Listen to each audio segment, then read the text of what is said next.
Hare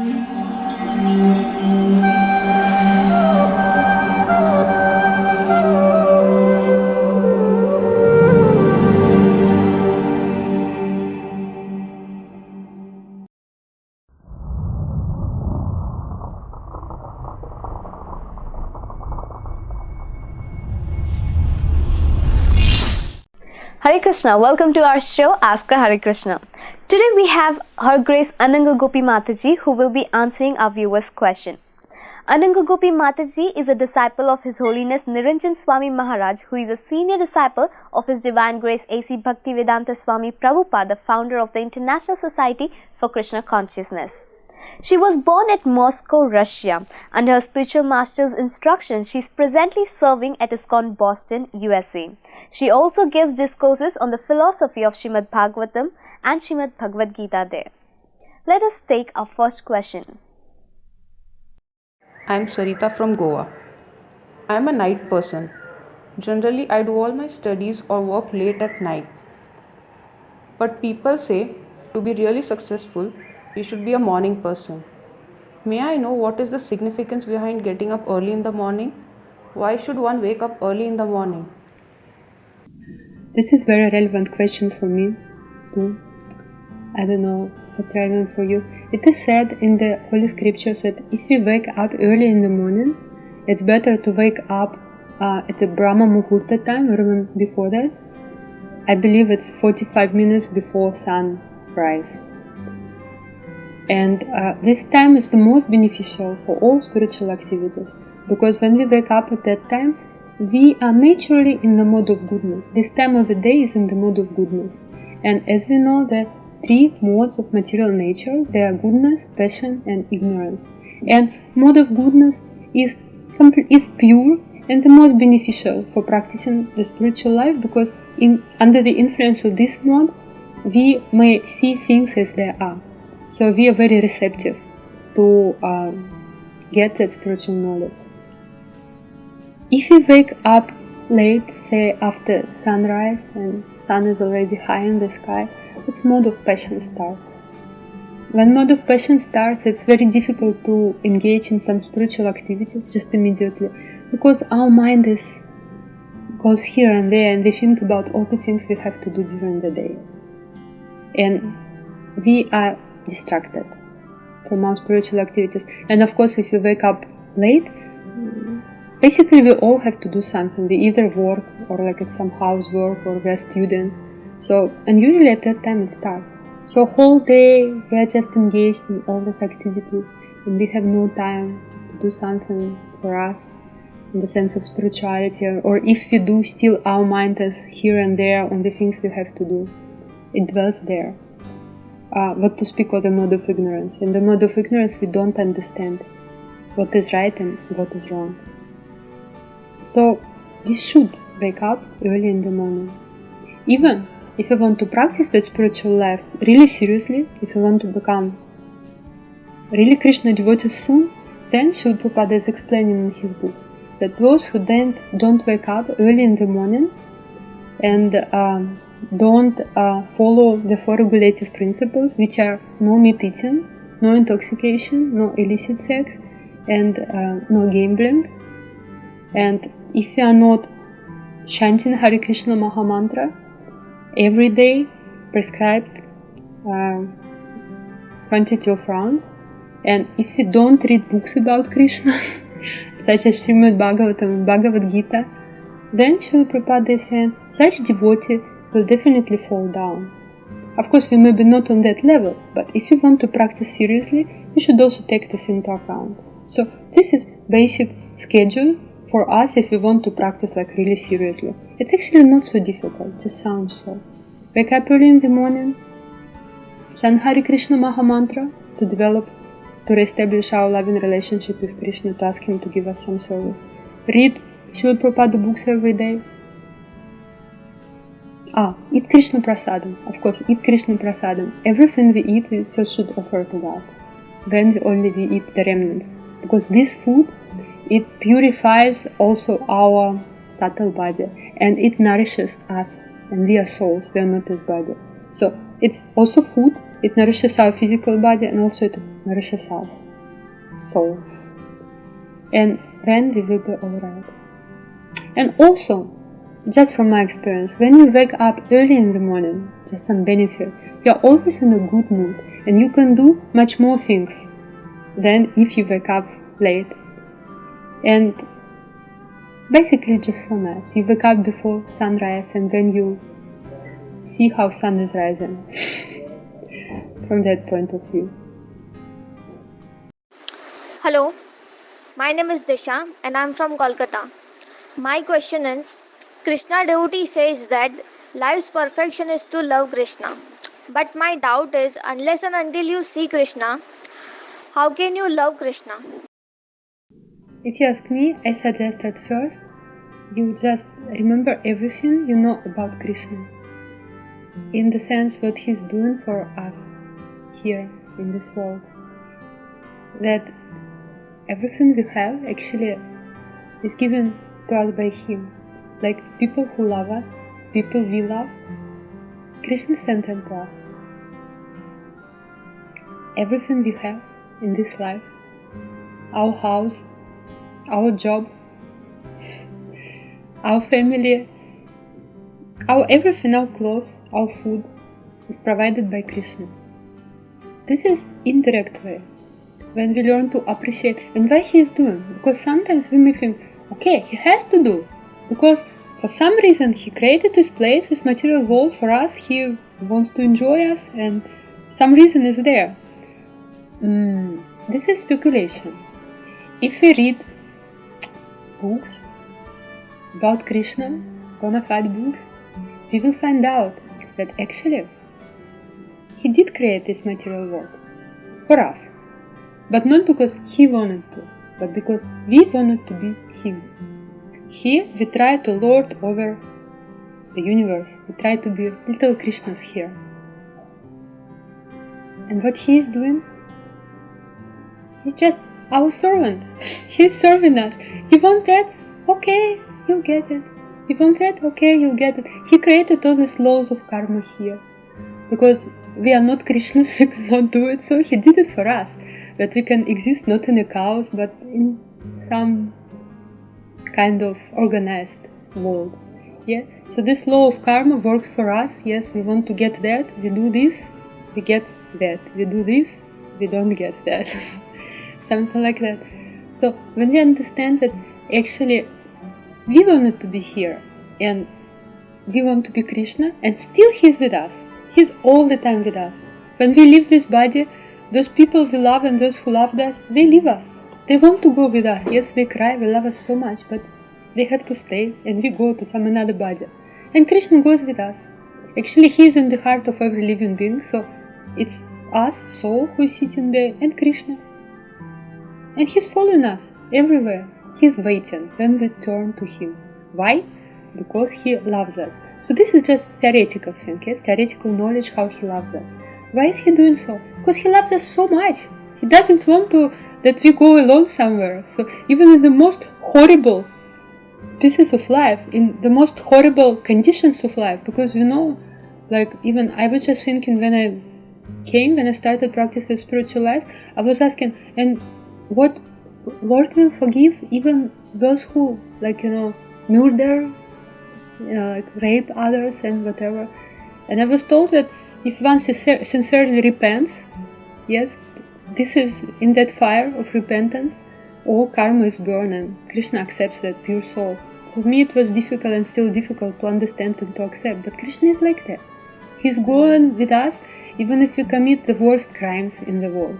Even if we stop acting like human beings and in this human form of body we act like animals, he's still with us.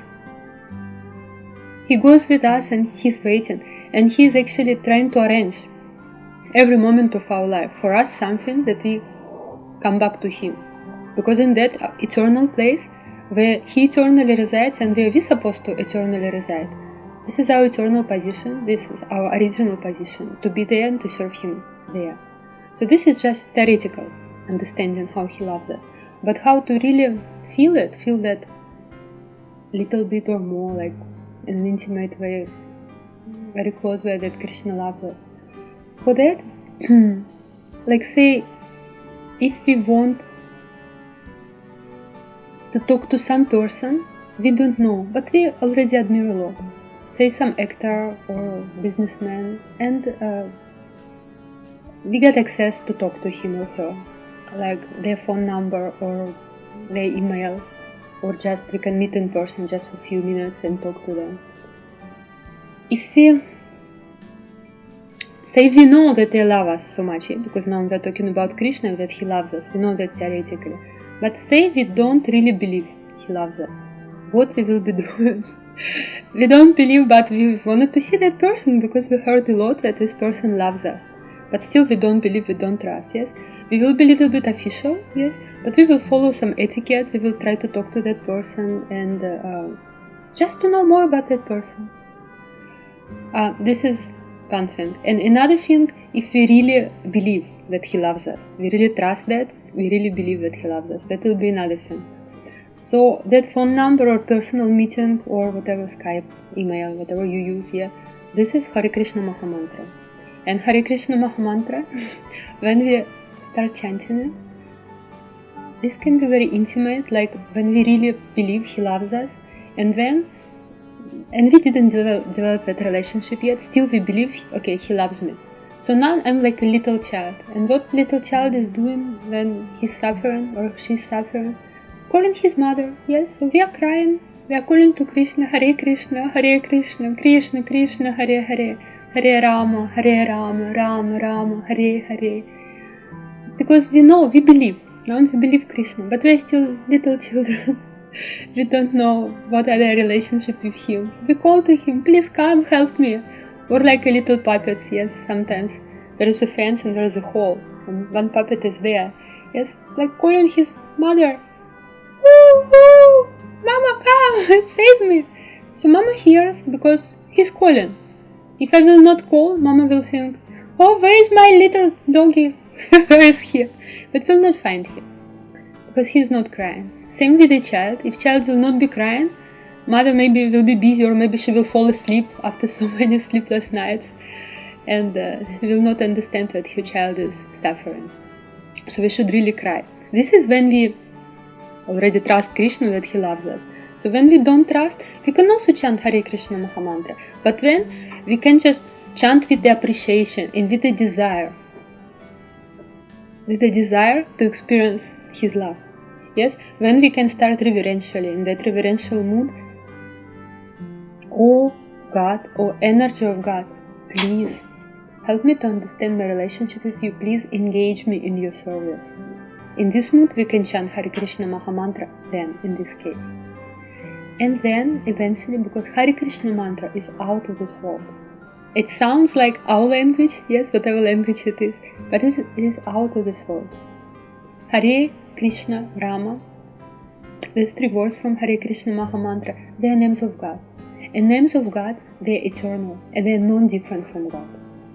We have to just accept it, because to understand it, if Krishna gives this understanding within our heart, we will understand. Before that, we just have faith, we accept that.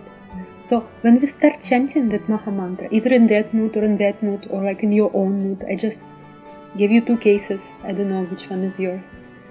We will very soon, we will start experiencing his love.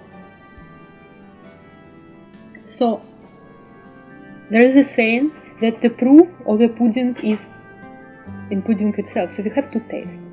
We have to start chanting Hare Krishna in the proper mood. Yes, attentively, listening what we are saying, and with the desire. Just even if you don't believe, suppose I believe. Yes, give a drop of faith. There should be like little drop of faith. And then Krishna will reciprocate very soon. Maybe even today, you just start chanting and he will reciprocate. You will start experiencing his love. The more you chant, the more sincerely you chant, the more you experience his love. I am Meena from Mujaffar Nagar.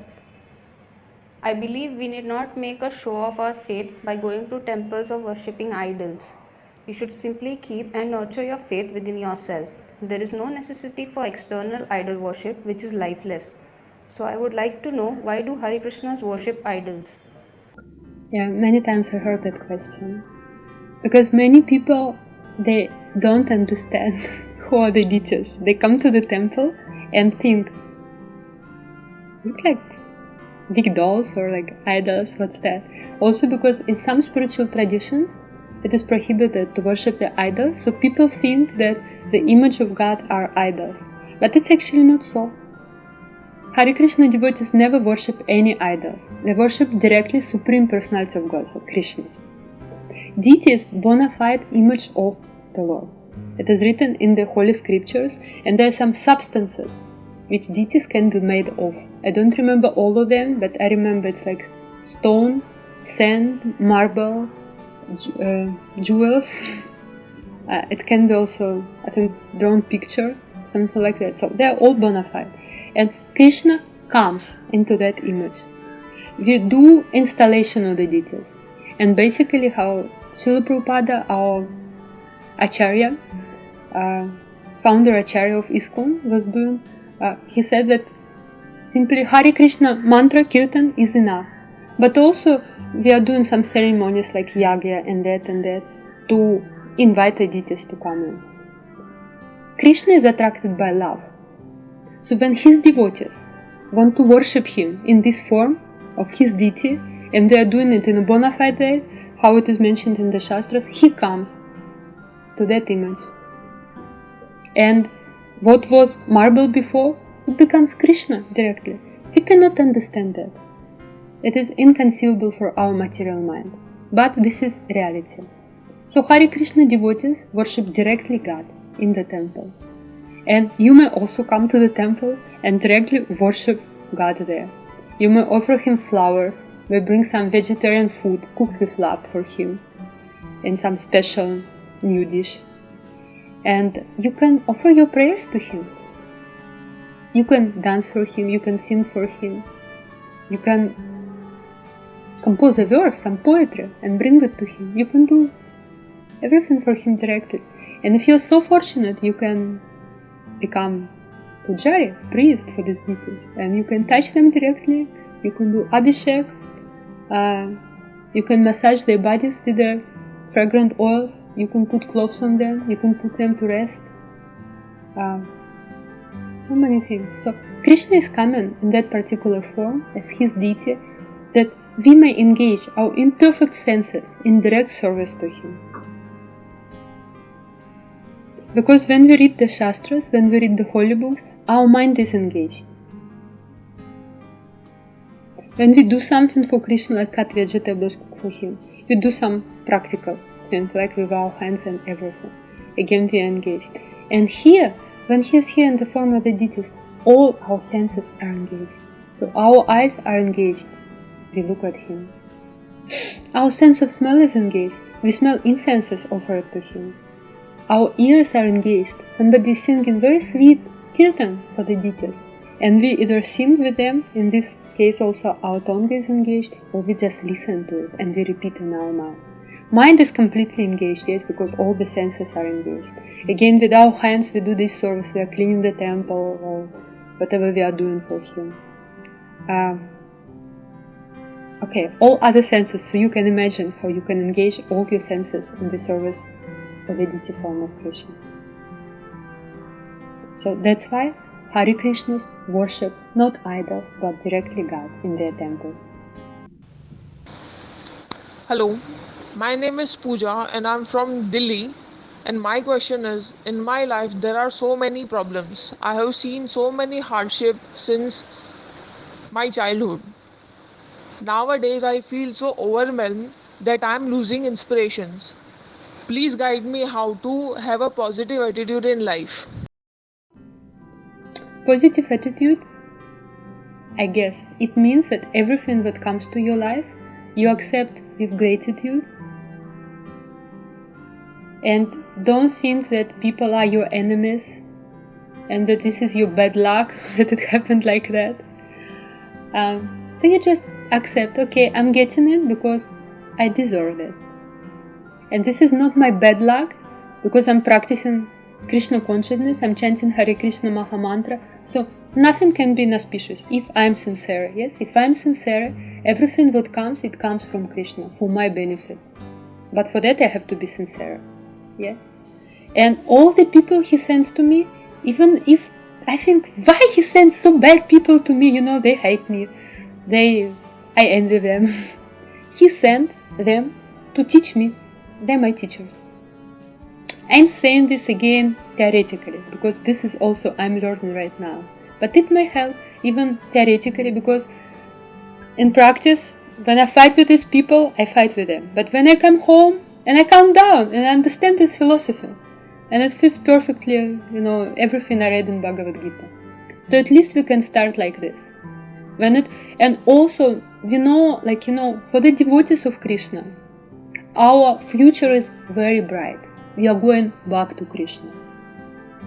We are not going to stay here. And also, when we become really pure devotees, when we really learn how to love Krishna, for us it won't be a problem. If Krishna wants us to stay here and serve him here, we will be happy to serve him here. Now we may be scared, I don't want to stay here, it's such a horrible place. But we should not worry. Krishna knows our hearts. He knows what we can stand, how much we can tolerate, and he will arrange everything perfectly for us. And he's already doing it.